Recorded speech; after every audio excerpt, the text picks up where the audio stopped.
आउज़ुबिल्लाहि मिनश्शैतानिर्रजीम बिस्मिल्लाहिर्रहमानिर्रहीम। अस्सलाम वालेकुम, मेरा नाम सोबिया सलीम है।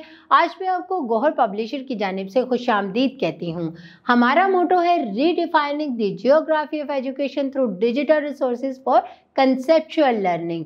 आज हम गौहर नदाए उर्दू जमात दोम सबक नंबर 10 पर मौजूद सफ़ा नंबर 63 खोलेंगे और वहाँ पर मौजूद एक मज़ेदार किस्म की नज़्म टोट बटोट की मोटर कार पढ़ेंगे।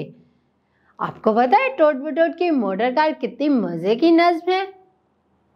ठीक है, इस नज़्म को पढ़ने से पहले मैं असातिज़ा किराम से मुखातिब होना चाहती हूँ कि वो किस तरह इस नज़्म को पढ़ाएंगे जिससे बच्चों में दिलचस्पी पैदा हो। सबसे पहले आप तलबा से चंद सवालात करें।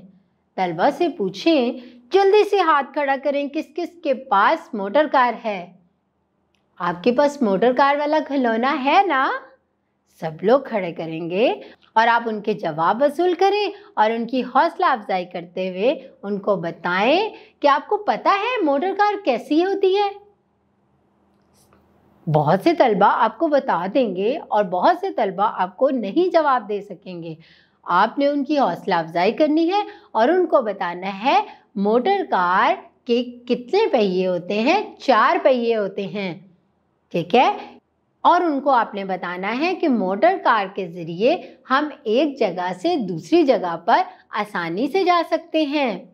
ठीक है, और फिर आपने तलबा से पूछना है, आप लोग बताएं कि आपकी कार का कौन कौन सा रंग है। कोई कहेगा मेरे पास सुर्ख कार है, कोई कहेगा मेरे पास पीली कार है, कोई कहेगा मेरे पास काली कार है।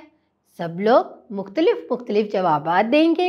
आपने तलबा से कहना है कल सब लोग अपनी कार का यानी कि जिसको हम मोटर कार कहते हैं वो लेकर आनी है और हम उसको यहाँ पर देखेंगे कि वो कैसी है और हम यहाँ पर देखेंगे किसके पास कौन सी मोटर कार है और वो किस तरह की नज़र आती है।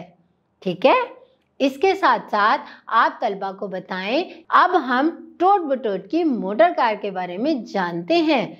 आपकी कार के बारे में हम कल जानेंगे, लेकिन आज हम टोट बटोट की मोटर कार के बारे में जानेंगे। ठीक है, इसके साथ साथ आप तलबा को ये भी बताएं कि जब आप ये नज़्म पढ़ लेंगे और इसकी मश्क को हल कर लेंगे और तो आपको उर्दू की कौन कौन सी महारतों से वाकफियत हासिल हो जाएगी।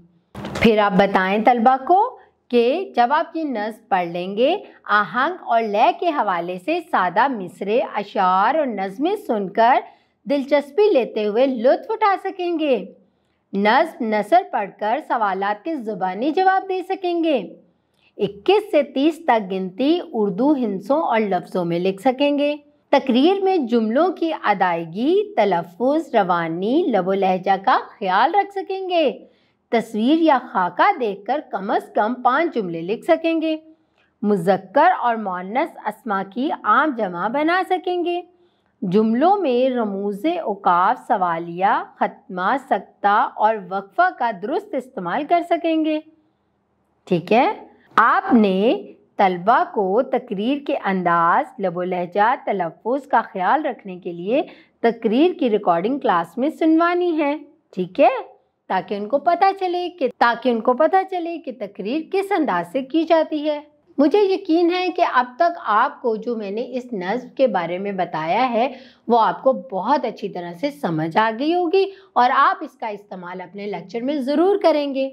अपने लेक्चर को मज़ीद बेहतर बनाने के लिए आप गौहर पब्लिशर की वेबसाइट पे जाएं और वहाँ पे मौजूद DLPs और स्कीम ऑफ स्टडी से अपने लेक्चर को मज़ीद बेहतर बनाएं।